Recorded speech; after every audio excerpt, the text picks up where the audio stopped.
Hello guys, welcome back to my channel which is learn to grow.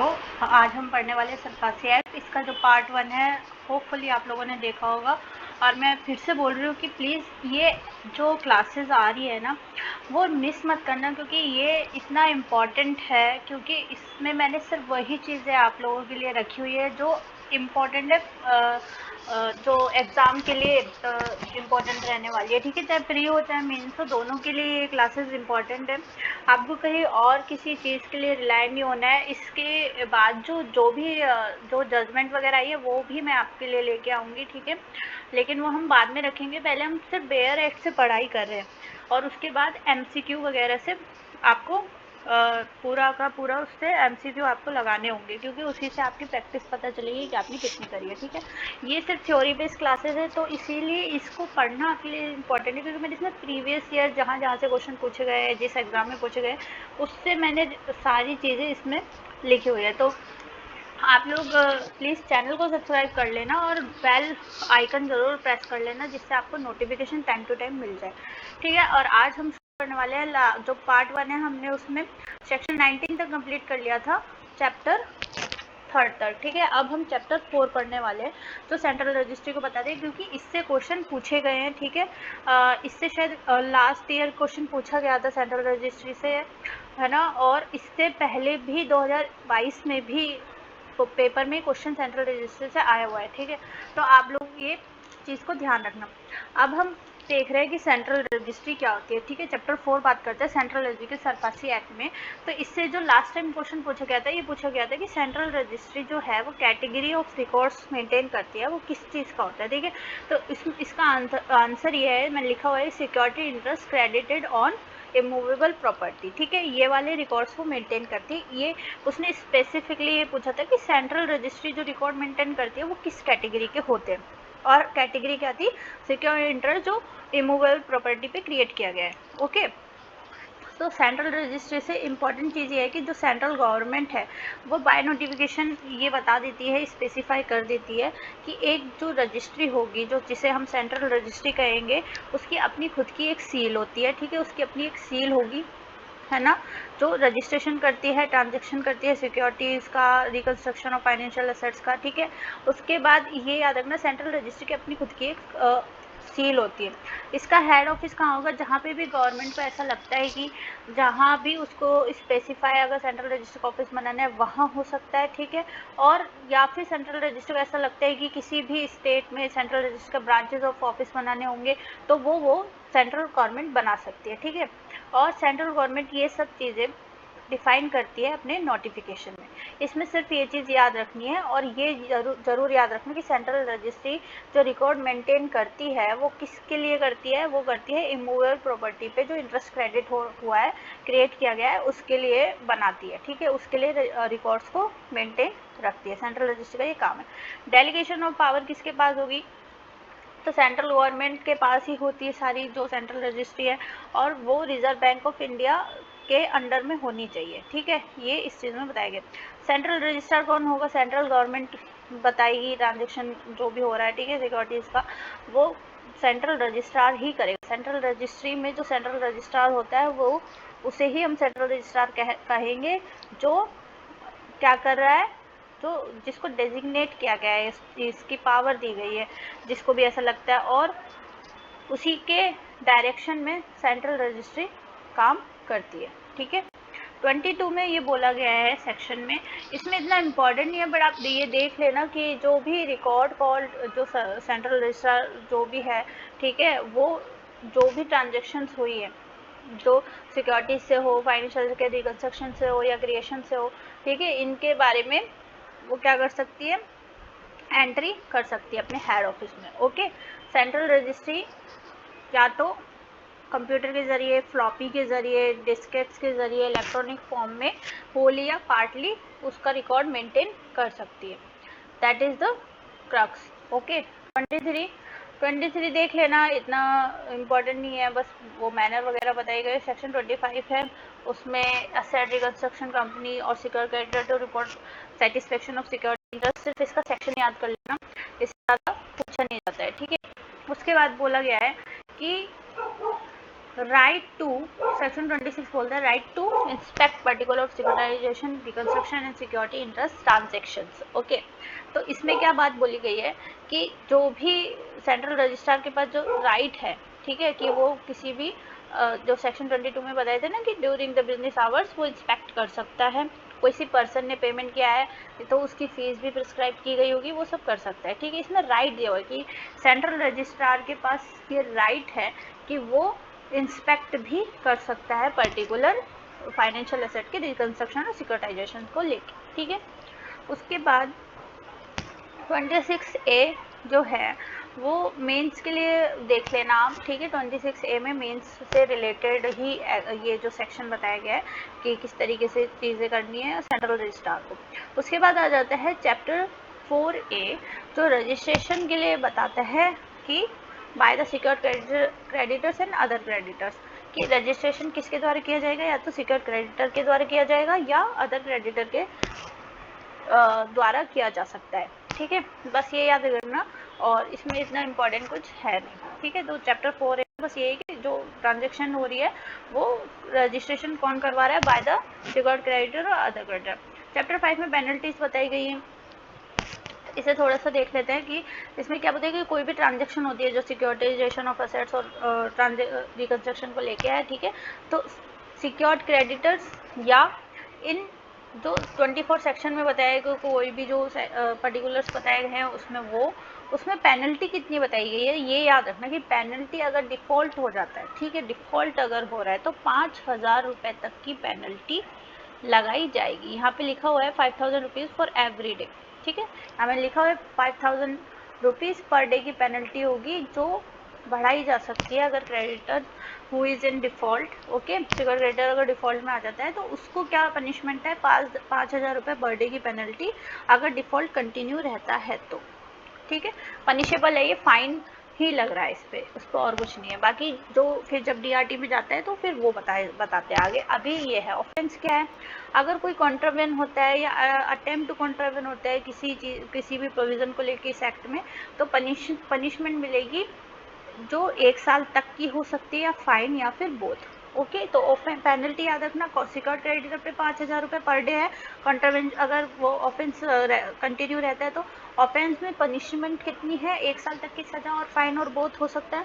Cognizable offence के बारे में क्या बोलते हैं कि कोई भी कोर्ट जो है वो कॉग्निजेंस नहीं ले सकती इस एक्ट में, पनिशेबल है जो इस एक्ट के अंदर 27 सेक्शन में यहाँ पे बताया हुआ है, ये देखो, ठीक है, कोई भी कोर्ट नहीं ले सकती, ठीक है। और सब सेक्शंस में बताए गए हैं, but only on the written complaint of an officer, अगर कोई सेंट्रल रजिस्टर को अगर कंप्लेन कर देता है रिटन में, या किसी एक ऑफिसर को जो RBI का ऑफिसर होगा जो ऑथराइज है, ठीक है, उसको अगर रिटन कंप्लेंट कर देता है written by the central registrar और RBI, तो वो कॉग्निजेबल ऑफेंस के लिए कौन ऑफेंस का कॉग्निजेंस लेगा, RBI या सेंट्रल रजिस्ट्रार, जो भी उनको ठीक लगता है, ऑथराइज जो है, ठीक है। पर उसमें रिटन कंप्लेंट होनी ज़रूरी है, कि रिटन कंप्लेंट होनी चाहिए ऑफिसर के द्वारा सेंट्रल रजिस्ट्रार के या RBI के ऑथराइज पर्सन के उस पर, जो भी उसको एज में भी द केस में भी फिट, ठीक है।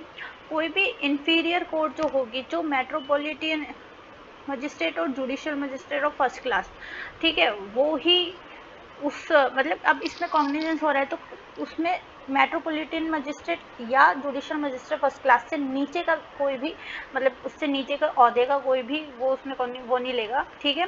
जो पर्सन होंगे वो कौन हो सकता है, डिस्ट्रिक्ट मजिस्ट्रेट, मेट्रोपॉलिटन मजिस्ट्रेट हो सकता है या judicial magistrate of first class हो सकता है, दैट्स इट। बस इतना याद रखना, ठीक है। सेक्शन 30 हमने पढ़ा है कि कोई भी कोर्ट कॉग्निजेंस नहीं ले सकती, ठीक है। कौन करवाएगा, सेंट्रल रजिस्ट्रार का ऑफिसर या RBI का कोई ऑथराइज पर्सन, ठीक है, इन रिटर्न कंप्लेंट, ठीक है, इन बिहाफ ऑफ द, अगर RBI का कब करेगा, जब बिहाफ में करेगा, किसके, सेंट्रल रजिस्ट्रार के ऑफिसर के बिहाफ में RBI का ऑथराइज पर्सन करेगा, ठीक है। अब power of executing authority to impose penalty कितनी है, तो इसमें पेनल्टी याद करना कि एग्जीक्यूटिंग अथॉरिटी के पास पावर है कि वो ARC के ऊपर या उस व्यक्ति के ऊपर जिसने जो भी मतलब वो कर रहा है, कॉन्ट्रवेंशन कर रहा है, ठीक है, उसके ऊपर 1 करोड़ रुपए तक की पेनल्टी लगा सकती है, या कंटिन्यूशन में रहता है तो ट्वाइस द अमाउंट, ठीक है, विच एवर इज मोर। देखो पेनल्टी लगेगी 1 करोड़ रुपए की, ठीक है, पेनल्टी 1 करोड़ रुपए से ज़्यादा की नहीं होनी चाहिए, या ये देखा जाएगा जो अमाउंट इन्वॉल्व हुआ है उस फेलियर में, ठीक है, जो भी डिफ़ॉल्ट हुआ उसमें जो अमाउंट है उसका 2 गुना, twice the amount of the failure, उसमें जो देखा जाएगा विच एवर इज मोर, दोनों में से जो ज़्यादा से 1 करोड़ है और अमाउंट डिफ़ॉल्ट का था, मानो डिफ़ॉल्ट का अमाउंट भी 1 करोड़ था, लेकिन उसका ट्वाइस द अमाउंट हो जाएगा ना, 2 करोड़ हो जाएगा, तो फिर जो मोर होगा विच एवर इज मोर कौन सा है, 2 करोड़ वाला, तो उतनी पेनल्टी उस पर एग्जीक्यूटिंग अथॉरिटी इम्पोज कर देगा। ओके, फर्स्ट जो फेलियर अगर कंटिन्यू रहता है, ठीक है, वो जो फेलियर है, जैसे किसी ने 1 करोड़ रुपए के फेलियर हो गया और अगर वो कंटिन्यू कर रहा है, कंटिन्यूशन में रह रहा है, तो 1 लाख रुपए पर डे उसके ऊपर चार्ज लगता जाएगा अगर कंटिन्यूशन रहता है, ठीक है। ये चीज़ याद रखना कि एग्जीक्यूटिंग अथॉरिटी 1 करोड़ रुपए तक की पेनल्टी लगाती है और twice the amount of the penalty failure, ठीक है, वो जो अमाउंट है जो इन्वॉल्व हुआ है फेलियर में, और विच एवर इज मोर, लेकिन कंटिन्यूशन में 1 लाख रुपए पर डे की पेनल्टी है। सिक्योर्ड क्रेडिटर पे 5,000 रुपये पर डे की वो है पेनल्टी, ठीक है। कोई भी पर्सन जो इस सेक्शन में वो इम्पोज की गई है, जिसके ऊपर पेनल्टी, कोई भी पेनल्टी जिसकी जो इम्पोज करी गई है इस सेक्शन के अंदर, वो 30 डेज ऑफ द नोटिस उसको इशू किया जाएगा, ठीक है, 30 दिन का नोटिस उसको दिया जाता है, 30 डेज का नोटिस, 30 डे नोटिस प्रीफर करेगा वो कि उसको मिले। ओके, तो एग्जीक्यूटिंग अथॉरिटी 30 में बताया गया है सेक्शन 30A में कि पेनल्टी कितनी लगेगी जो इम्पोज करने की है और 30 डेज का नोटिस मिलेगा, ठीक है। कोई भी ऐसी कंप्लेन जो उस पर्सन के जिसने डिफ़ॉल्ट किया उस पर्सन के अगेंस्ट में की गई है और कोर्ट ये मानते हैं कि कोई पेनल्टी है जो, तो RBI उसके द्वारा उसको रिकवर्ड किया जाएगा। कोई भी पेनल्टी जो इस पर्सन ने अगेंस्ट में लगाया है, तो वो पेनल्टी का जो अमाउंट है वो जो फेलियर हो गया जिसको पे करने से, तो RBI उसको रिकवर करेगी, ठीक है। इस सेक्शन में ये बताया गया। एग्जीक्यूटिंग अथॉरिटी वो है जो committee of officer of the reserve bank जो डिजिग्नेट कर रहे हैं, वो central board of reserve bank of India को। पर्सन इन डिफॉल्ट कौन होगा, जो डिफॉल्ट कर रहा है, जो कमिट कर रहा है डिफॉल्ट को, ठीक है, जो कंट्रावेंशन कर रहा है डिफॉल्ट करने का, दैट इज द पर्सन, जो पर्सन इन डिफॉल्ट कहलाता है। डिफॉल्ट की डेफिनेशन से क्वेश्चन आया हुआ है, तो इस बार पर्सन इन डिफॉल्ट भी थोड़ा याद रखना कि 30A में एग्जीक्यूटिंग अथॉरिटी जो इम्पोज पेनल्टी कर रहा है उसमें पर्सन इन डिफॉल्ट की डेफिनेशन दी गई है, और थोड़ा सा ये पढ़ के जाना कि जो पर्सन डिफॉल्ट कर रहा है, कंट्रावेंशन कर रहा है। 30B में अपील अगेंस्ट पेनल्टीज, जिसके ऊपर जैसे एक पर्सन है जिसने डिफॉल्ट किया और वो एग्राइव्ड है किसी ऑर्डर से, ठीक है, उसके तो 30 डेज का नोटिस उसको मिला हुआ है, ठीक है, within a period of 30 days now he can appeal to the appellate authority. जिस दिन ऑर्डर पास हुआ कि भाई ये पर्सन डिफॉल्टर था और इसको 30 दिन का अब हम नोटिस दे रहे हैं, तो वो पर्सन जाके 30 दिन के अंदर अपीलेट अथॉरिटी में क्या कर सकता है, अपील कर सकता है। अगर वो एक्सपायर हो जाता है पीरियड 30 डेज का और वो नहीं करता, तो कोर्ट अगर अपीलेट ट्रिब्यूनल के लगते हैं कि इट इज़ सेटिस्फाइड द, मतलब उसको पूरे सफिशिएंट कोज लगते हैं, तो वो एक्सटेंड कर सकते हैं उस पीरियड को, बट वो 30 डेज में उसको करना इम्पॉर्टेंट है। अब अपीलेट अथॉरिटी कौन है, central board of reserve bank जो डेजिग्नेट करेगा ऑफिसर्स को, एक कमेटी बनाई जाती है उसके थ्रू, ठीक है, अपीलेट अथॉरिटी। अपीलेट अथॉरिटी के पास पावर भी होती है कि वो पर जो भी पार्टी है उनको सुने, ठीक है, जिस पर्सन ने डिफॉल्ट किया उसको सुने, ठीक है। अपीलेट अथॉरिटी जो है वो एक ऑर्डर भी पास कर सकती है एग्जीक्यूटिंग अथॉरिटी के अगेंस्ट में, ठीक है, कि उनका ऑर्डर ठीक नहीं था, या फिर ये भी बोल सकती है कि एग्जीक्यूटिंग अथॉरिटी ने जो ऑर्डर पास किया वो सही है, ठीक है, वो उसके स्वविवेक पे देखता है कि वो किस तरीके की चीज़ें फॉलो करें। रिकवरी ऑफ पेनल्टीज, देखो रिकवरी ऑफ पेनल्टीज जो है, जैसे पेनल्टी 30 डेज का नोटिस, याद रखना कि 30 डेज का नोटिस डिमांडिंग पेमेंट होता है और रिकवर करा जाएगा जो पर्सन इन डिफॉल्ट है उससे, ठीक है, उसके, और करता कौन है, ज़्यादातर रिजर्व बैंक ही करता है, या रिजर्व बैंक रिकवरी करवाएगा किससे, तो रिजर्व बैंक ऑफ, मतलब ये याद रखना कि recovery of penalties reserve bank के द्वारा ही की जाती है। एक नोटिस पास हो जाता है और उसके बाद ये बस इतना से याद रखना, इसमें इतना इम्पॉर्टेंट नहीं है याद करने के लिए, इतना इसको डीपली नहीं पढ़ना है। ओके, अब आ जाओ चैप्टर 6 पे, तो इसमें मिसलेनियस है, ठीक है।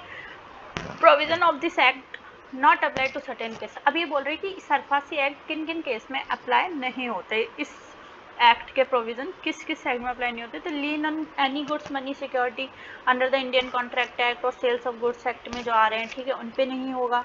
प्लेज ऑफ मूवेबल प्रॉपर्टी, ठीक है, प्लेज ऑफ मूवेबल प्रॉपर्टी पे भी ये इंडियन कॉन्ट्रैक्ट एक्ट में जो प्लेज ऑफ मूवेबल प्रॉपर्टी 172 में दिया हुआ है वो उस पर अप्लाई नहीं होगा। क्रिएशन ऑफ एनी सिक्योरिटी कोई क्राफ्ट एयरक्राफ्ट वगैरह पे हो तो नहीं होगा। और क्रिएशन, आप ये बस ये याद रख लेना कि ये जो एक्ट दिया ना, sales of goods act, Indian contract act है ना, और merchant shipping act, aircraft act, ठीक है, ये याद रख लेना। तो इनसे जो रिलेटेड ऑप्शन होगा उसमें देख लें कि pledge of movable property Indian contract act में, lien of any goods sales of goods act Indian contract act में, एयरक्राफ्ट वाला एयरक्राफ्ट एक्ट में, security in vessel is defined in shipping act में, unfit seller sales of goods act में, ये सब पे लागू नहीं होता। और जी पे भी ये देख लेना कि कोई भी प्रॉपर्टी जो लाइबल है, अटैच्ड है, ठीक है, डेट रिकवरेबल है, तो उसमें भी सीपीसी के प्रोविजंस के अकॉर्डिंग वो लागू नहीं होता। कोई भी सिक्योरिटी जो है financial asset not exceeding 1 lakh रुपए, 1 लाख से ऊपर का लोन होगा तभी सरफासी एक्ट लगेगा।